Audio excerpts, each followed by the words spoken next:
আজকে বছরের প্রথম দিন আর আমি সকাল সকাল জামা কাপড় ছেলে চলে এসেছি রান্নাঘরে। মায়ের কাজগুলো আজ আমার দায়িত্বে, কারণ মায়ের প্রচন্ড জ্বর এসেছে।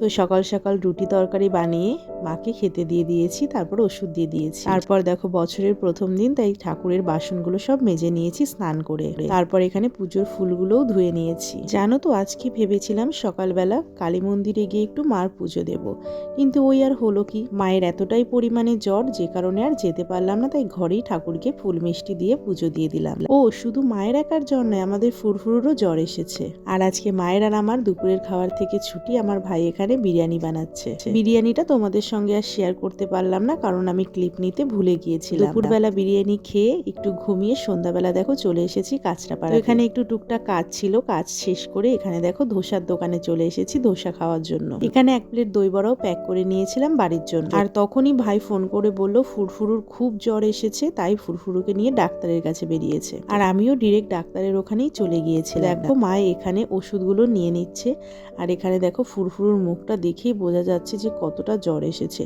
একদম মুখটা শুকিয়ে গিয়েছে। ওকে আমি জিজ্ঞাসা করছিলাম যে মাথা ব্যথা করছে কিনা, ও বারবার বলছিল মাথায় ব্যথা করছে।